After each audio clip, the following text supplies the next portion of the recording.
Hey everybody, what's going on? Welcome back to another episode of Ask Bricksie. This is the 26th episode where, of course, I answer your questions from the comment section below. If you want your questions to be featured in the next episode, you know where to put them, right below in the comment section. There's a lot of questions today in regards to the Lego City, so there should be. It's the primary focus here on my channel, at least that's what I think it is. It's what I like to work on the most. So yeah, we're going to be talking about the city a lot today in this episode. Let's get started. The first question is from Mason Sharp. He asked, if you had to pick between sets or the city, which would you get rid of? Essentially, if I run out of space, what would I get rid of? Well, I would get rid of the set rooms.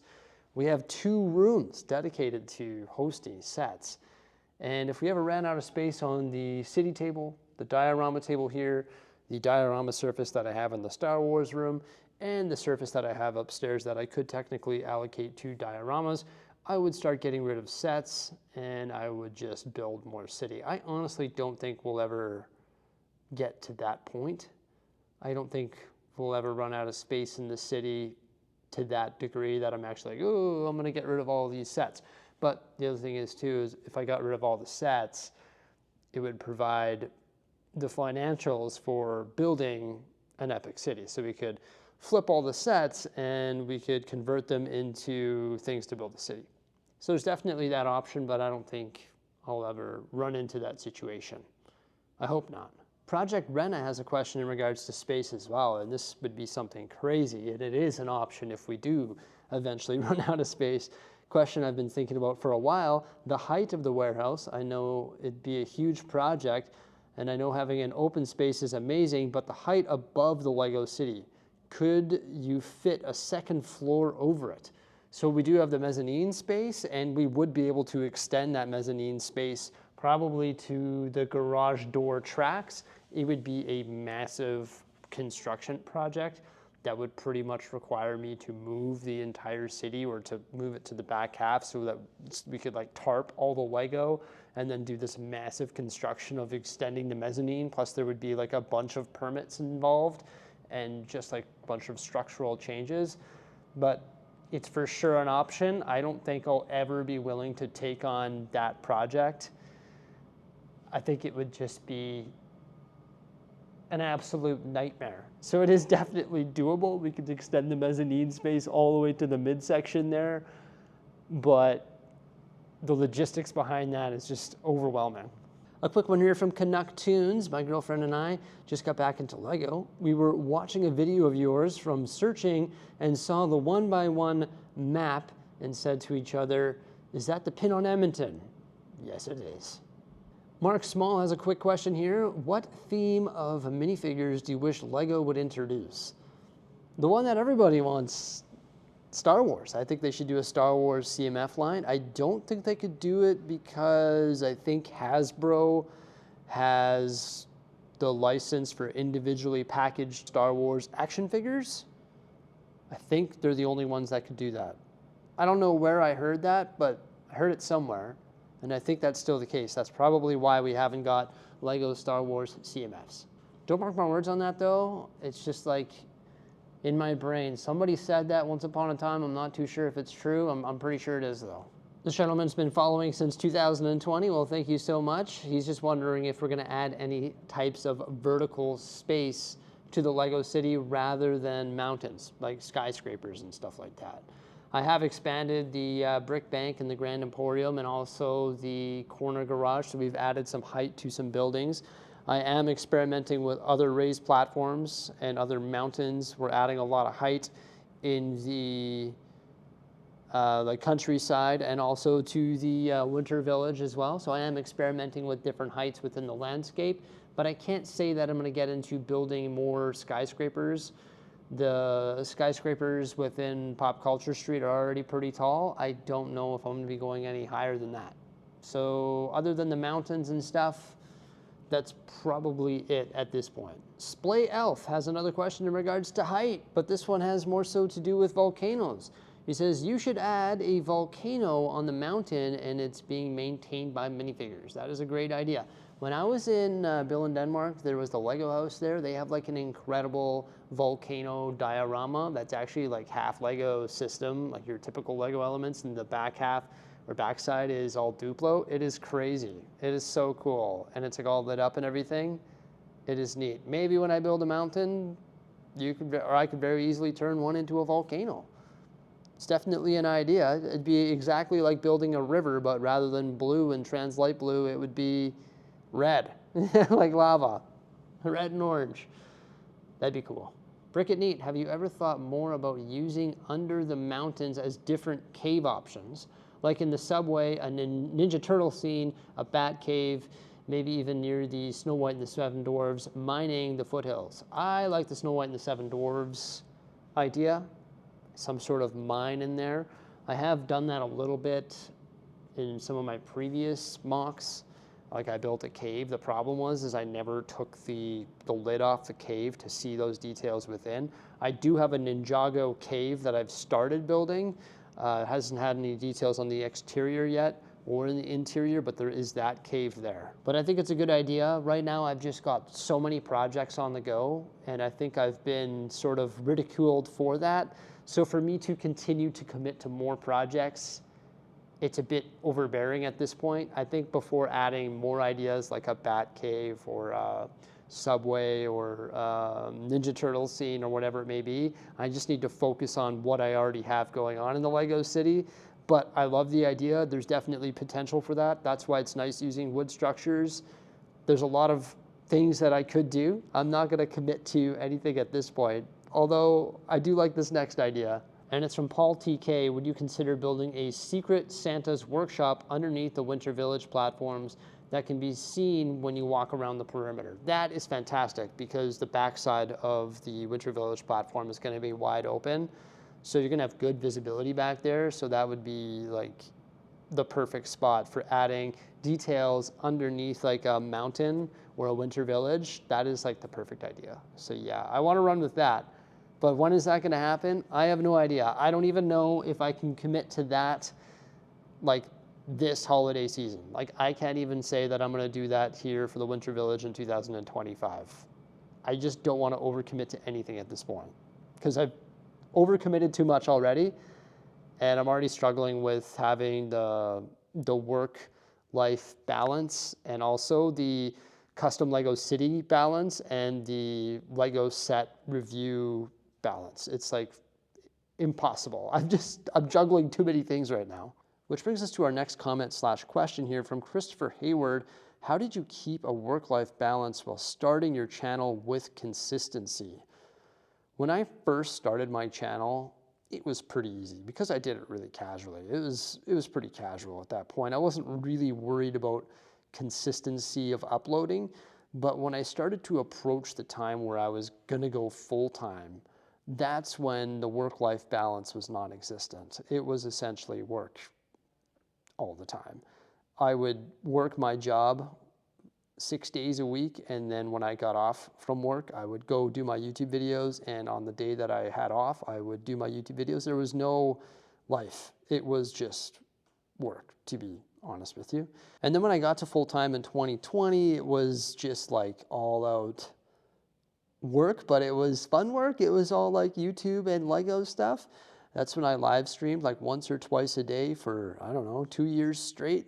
So I would make a daily video and I would live stream once or twice a day, and that was a pretty big grind too, but I was having a lot of fun with it, and I still have a lot of fun with it. So there was pretty much no life there either. It was pretty much just work, but my life, which was working, was building Lego. So I really enjoyed it. So there wasn't really a need for that work-life balance, right? Because we were having so much fun doing it every day. So it didn't really matter. I think the hardest time for balancing work and life in my lifetime is actually right now, here in 2025. And the reason for that is because I have so many things to do in the city, so many projects to do over there. And I know it's all fun. It's building Lego. Shut up, Jordan. You build Lego for a living. You live, whatever, right? I know that's how it is. And of course, I have fun every day, and I know that. But I'm having a really hard time balancing work and life right now because I have 2.5-year-olds at home. So the reality is making a Lego City update on the botanical garden or on the zoo or whatever it may be takes a long time. So if I want to try and get that particular video done, I drop my kids off at daycare at 9 a.m. and I'm here at at like 8:30 a.m. and I'm here at the studio by 9 a.m. and then I have to pick up my kids by 4 o'clock. So I have a certain window to try and get the building aspect of that video done. So it's really hard to build within that time frame, film all the content that I need to film, then pick up my kids from daycare at 4, hang out with them until they go to sleep at 7, and then edit that video till about 8 or 9, and then try and have like 1 or 2 hours of downtime. So right now I'm really struggling with the work-life balance because the only way that I can relieve the pressure for myself and find more downtime is by not picking up my kids from daycare, which I want to do every day, but I'm having a really hard time adjusting to only this much build and record time in a day. So if for me right now, balancing building the custom Lego City and getting those projects done, building the sets and reviewing the sets and getting that aspect done, and also doing all of the other stuff in regards to operating this business, running auctions and filming videos like this and whatever it may be, I'm having a hard time balancing it all within the time that I have. Essentially, I don't have enough time in the day to get everything that I want done and hang out with my kids for as long as I want to hang out with them, because that's my number one most important thing. And I get really stressed out when I can't finish my work and I have too much work to do. And if, in order for me to finish my work and to get this stuff done, it takes away the time that I can spend with my kids. So because I have a family now, it is very hard to keep on top of it all at all times. But in the end, I know that I'll fight through it, and eventually all of the stuff will be done. All the sets will be built and the city will be built. It's just a matter of balancing everything and making sure that my time is allocated to the most important things in life, which of course is my family, but also keeping on top of the things that support my family and keeping on top of the things that I want to get done in this place. I'm just having a hard time balancing all of that. This is from Scarson. What width wall-mounted shelves would you suggest to hold sets? Do you think the Rubbermaid tracks are the best? Rubbermaid tracks are good. I got criticized for using Rubbermaid tracks because they looked warehouse-ish or industrial. They didn't have the best aesthetic appeal. I really like them because they were easy to get level, especially if you use, like, there's the tracks, but then there's the things that go horizontally that you can hang the tracks on. Then you just hang this thing on the wall horizontally and the tracks clip into it. And then you put the screws in the bottom and it just hangs it perfectly. I forget what it's called. I think it's the rails and tracks. Very easy to install. And once you have it installed, you can move these brackets anywhere you want. So you can adjust the shelf height. And you can also change out the brackets, so you can have 10-inch shelving, like depth-wise, you can have 12-inch shelving, and you can have 16-inch shelving. So you can fit like any size of set on there, and you can adjust it so it's just perfect for whatever you want. So I think it's the most versatile solution. It's easy to install, and I think it looks great. I would highly recommend the track shelving.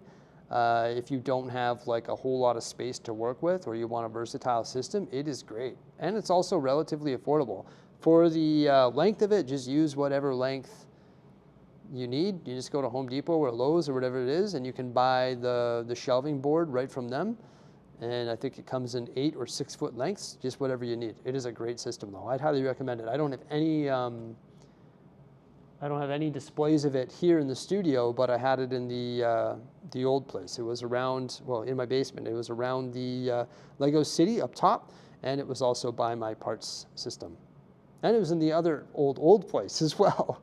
There's another question in regards to mountains that I should have grouped with the other mountain questions, pretty much just suggesting to put all of my castles on top of the mountains rather than doing the medieval diorama. Then we can use the island as a Manhattan-style downtown. Cool idea. I just think that these castles are too big and there's too many of them to put up on mountains. They have a pretty big footprint. Like that one's 2 base plates by 2 base plates. So to have it on top of a mountain, it takes up 2 full base plates. So it takes away space that you can use on either side to make the grade. And then the top of it has to be 2 base plates by 2 base plates. So it becomes rather rectangular. So I don't think it's going to be the best option for the castles that I have, because a lot of them are really, really big. And I think it's just going to be better to have this stuff isolated. If I do run out of space in the Lego city, I could just relocate my castles elsewhere, not build a medieval diorama, and turn this into a downtown expansion like I experimented with, and that got absolutely destroyed and hated on in the comments section.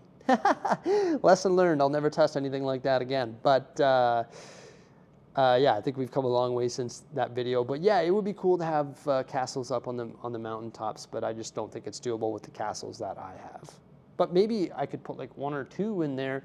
The ones with the smaller footprints could work, or build a custom one and just have like a rune up top on a mountain or something.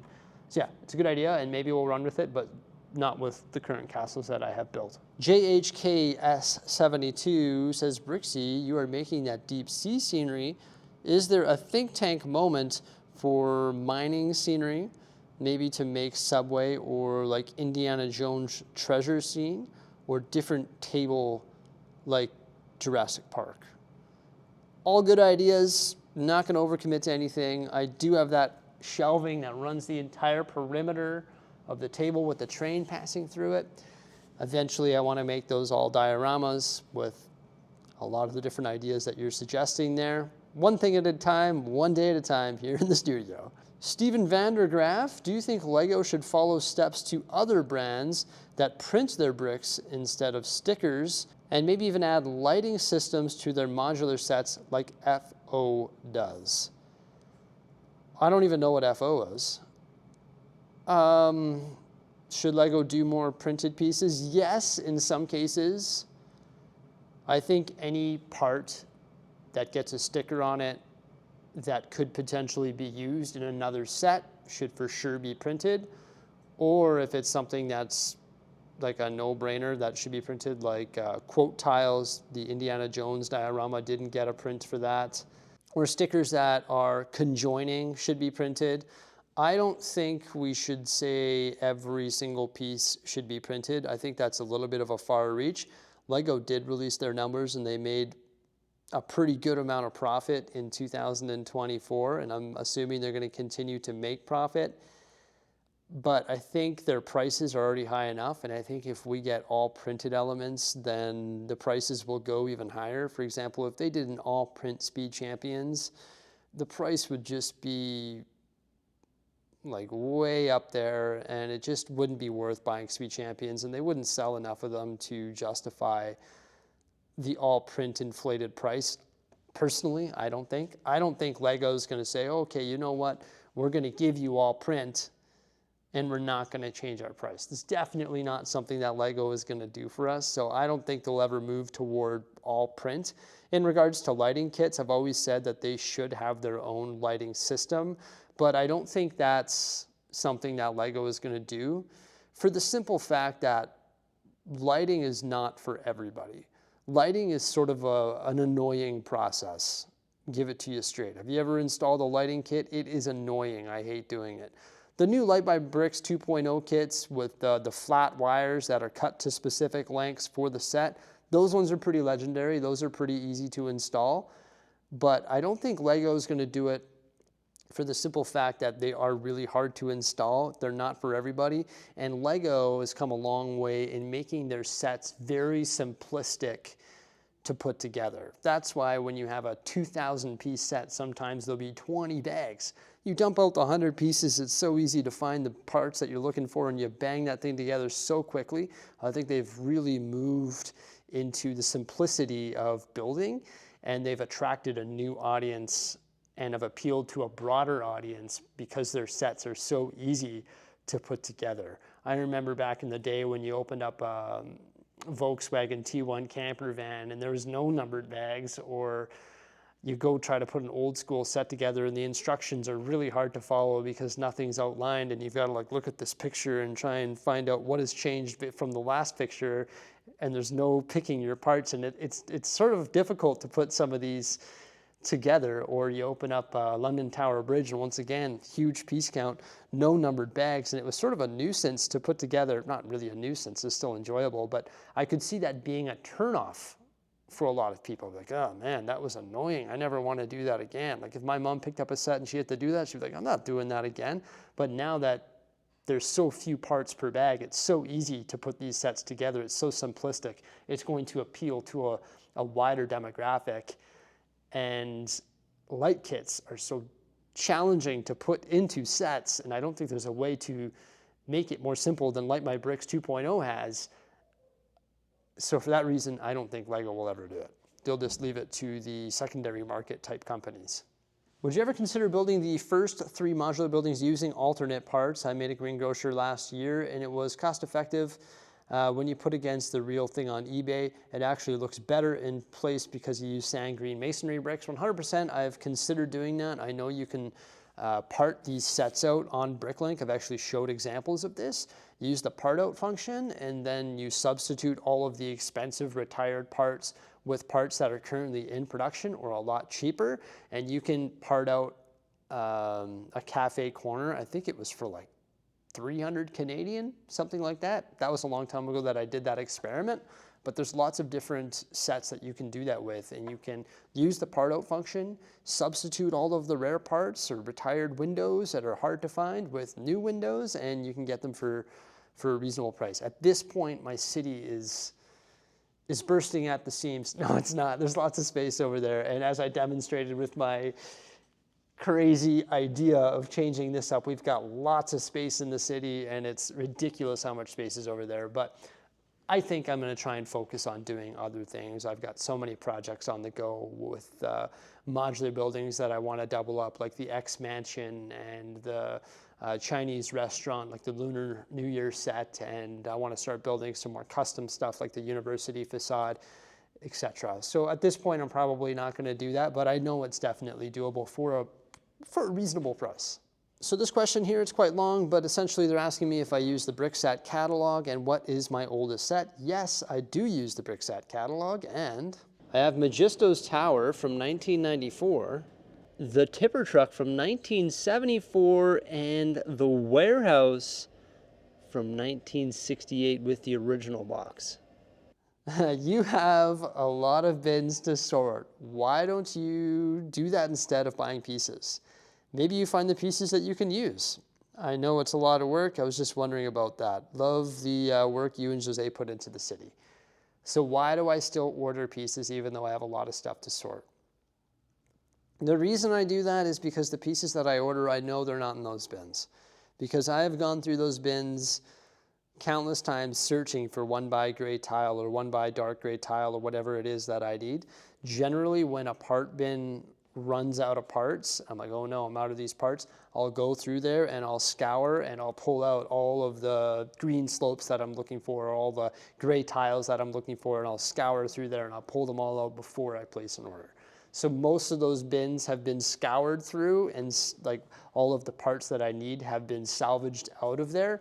The reason I don't just sit down and sort for 2 weeks or however long it's going to take me to sort is because I'm just juggling so many things right now, and to spend 2 weeks sorting, it just doesn't make any sense to me, because it's not, at this point, unfortunately, it's not a good use of my time. I have kids I need to hang out with. I have a city I need to build. I have a backlog I need to build. It's just not on my priority list. Sorting my parts is not on my priority list. Once in a while, Mrs. Bricksie and I will sit down and sort for a day or two, but beyond that, I'm not going to spend 2-3 weeks sorting, because I can't afford to do it, and it's not going to make good content, and I don't feel like doing it, to be honest with you. Eventually it'll all be done, I hope. Although every time I build something custom, I add a little stack to it. I'm trying to get better though. I'm trying to sort parts. It's slowly but surely getting taken care of. I gave an answer to the top 10 themes that I normally like to see from Lego. This question here is in regards to what theme would I like to see come back. I would like to see Castle come back. I've said this plenty of times. They've given us castles in the 3-in-1 lineup or the icons lineup, like the 3-in-1 castle over there, or the Lion Knights castle, or the icons medieval thing there. But I would like them just to bring a castle theme back, issue smaller sets like castle battle packs with catapults and stuff like that. I've said that plenty of times. I would love for them to just bring castle as a theme back. That's probably the number one. Absolutely love your channel. Well, thank you so much. Would you ever consider doing some sort of upload where you show us what it takes to make a video from start to finish? Maybe on Bricksie Talks. What does it take? It takes a lot of just recording, a lot of outtakes that you don't see. Sometimes when I film a clip, you don't see me try to film that clip 5 or 6 times. Get exhausting that way. So there's a lot of outtakes, and you know, I record all the clips throughout the day, and then I transfer all of them over onto the computer. If there's a time lapse involved, I get it all edited and put onto the computer. I hit play on the computer, and then I fire up my camera and I do a voiceover, blah, blah, blah, blah, blah, blah, blah, blah. I bring that into the editing software. I delete the video. I edit all the segments. I drop it in underneath the time lapse. I time stretch the time lapse and then go from there. I don't know. I've never really considered showing my exact process of how I film, edit, and upload a video. It is quite a process, but I've gotten pretty good at it, believe it or not. I've done a lot of them. I would say it's an easy process, but as an outsider looking in, somebody would be like, well, that's not easy. Like, for example, I showed how to easily make Lego stickers the other day when I made the stickers for the zoo. People were like, that wasn't easy. What are you talking about? That wasn't easy at all. You had to, like, yeah, it's very easily copy this over here and paste it into Photoshop and make a document this size and that and this and that and the other. And it's, I'm sort of like a nerd at computer programs, so I guess it's to what is easy to me might not be easy to others, but it's all self-taught, and it's all just taught over time with practice and a lot of YouTube watching, just a lot of YouTube videos on how to do it. But yeah, maybe I could make a video like that. Might be pretty cool, but I'd probably do it on my other channel. That's the other thing too, though, like when it's like, oh my gosh, you didn't get very much done in the city, what the heck? But that doesn't include the 2 or 3 hours of filming throughout the day, editing, voiceovers, uploading, and all that. So there's always that thing that each video gets 1 or 2 or 3 hours of editing and uploading and rewatching and all that, right? Because once you make a video and it's 20 minutes long, you got to rewatch it and make sure you didn't have any blips in there or whatever it is. But sometimes I don't catch them all. Blips or maybe even cursing after my 8th take. I gotta make sure I don't leave that in there. It doesn't happen very often, I'm just kidding. This video is running pretty long. I'm sorry about that, everybody, if I didn't answer your question. Danny Griffith asked me about the hospital. Any plans for that? It's staying as is for now. Eventually, I'd like to build a hospital that matches the fire brigade town hall style using white masonry bricks. Another thing on the project list. There's a question here in relation to the deep sea area that I plan on building. Are we gonna have a shipwreck and other sea creatures like orcas, dolphins, etc.? For sure, I would love to get some orcas. Also, a shipwreck. I used to have the Pirates of the Caribbean Silent Mary in there. No longer the case because it's a project I need to work on. But yeah, for sure, a shipwreck and all the regular sea creatures that you would see in the deep sea area. You gotta bring it to life. There's also a question in regards to an aquarium within that question. I'm not sure if I'm gonna build an aquarium like SeaWorld with orcas and all that. I did have a small aquarium before. Well, I guess it was pretty big. And it was in the zoo, but I don't know if I'm gonna build an aquarium external from the zoo. I could, I have the sea life to do it, but I'm more so leaning toward putting that sea life within the deep sea scene. And we're gonna create some sort of cool diorama right here involving a train, sea life, and underwater. I know it's weird, but I'm thinking like a glass tunnel that the train will pass through. I think it'd be super cool. This question here is in regards to a construction site. I do have the Bricklink Designer Program construction site in my city right now. I used to have different custom construction sites when I had the Lego City Crane. Yeah, I mean, I could do that. for sure, it's a good idea just having like construction vehicles and stuff in a construction site around. For example, like if I have my university facade or my art museum facade or whatever it is going to be, I can put some construction vehicles around there. Yeah, it's definitely an option. I haven't done that in a while, but I did do it in my old city layouts. Do I regret removing the Dinos exhibition from my Lego city? That was a pretty cool rebrickable model that used a ton of parts. It was pretty sweet. It was pretty big. It was 2 base plates wide. I think maybe even more. It was 2 base plates, maybe 2.5. Can't remember. It was huge.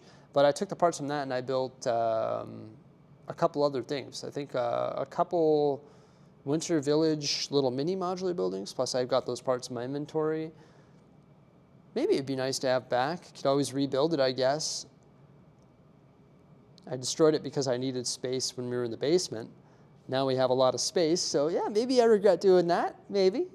But I think those parts have been used successfully elsewhere. When you're filming a video, it appears as if only Mrs. Bricksie is working. Yeah, I don't do anything. She does it all. It's awesome. I just eat Cheetos all day. I'm just kidding. Don't let anyone tell you differently. I work a lot. Believe me, I'm not, this isn't a facade. This isn't me saying that I work X amount of hours. I work a lot to keep the wheels going here. There's no question about it. But I have fun every day at my job. I love it. Would I ever build a custom motorized amusement park ride? Motors, I don't know anything about them. I've seen some cool like bumper cars. They should make a bumper cars. That would be so cool. Or a swinging ship. I feel like a swinging ship would be maybe not easy to motorize. Maybe if it went like this all the way around, it'd be easy to motorize, but I don't know how you'd make the back and forth motion. I don't know. I can't commit to that. When we get around to making the amusement park, maybe I'll make some sort of custom bumper cars. I feel like bumper cars would be really cool, but how would you motorize it so these things move around? I don't know. I feel like the continuous swinging ship. That would be hilarious. Everyone would be green-faced on it. Because you just hook up a motor and some gears, and then it'd be and you hook it up to an IR receiver remote, and then you make it go slowly. I just don't know if it would have the power to make it go 360 degrees. I don't know. No plans right now, but it's a good idea. There's a big, long question here in regards to the Lego city layout, and this is going to be the final question. I did consider doing this. Essentially, what this comment is suggesting is doing a big horseshoe-shaped city around the perimeter of the walls, and then we could have a big table popping out in the middle. If you look at one of my old Lego city layouts in the basement, I actually constructed the tables like that, and that was super cool. But then I ran out of space, and I filled in the walking access points. I hear what you're saying there. I think it would be really neat to do that. Am I going to change what I've already done? No, I won't be changing what I've got going on here. Don't make me do it. If I really wanted to, what I could do is remove the filler spaces between the 7 base plate sections in the city, and then we could walk through it. It's like a continuous capital I. Could do that. The horseshoe idea is fantastic. I did experiment with another layout like that in my old basement, not like the one we just recently moved out of a year ago. The one prior, it was a horseshoe arrangement. Very cool. You can tell continuous stories, and you can see all the modular buildings and the roads and everything, and it is really cool. But I like my big hunk of a city. That's really about it for today, everybody. I hope you enjoyed this video. Please don't like, subscribe, and stay tuned. And remember to submit your questions in the comment section below, because they might be featured in episode 27. Farewell.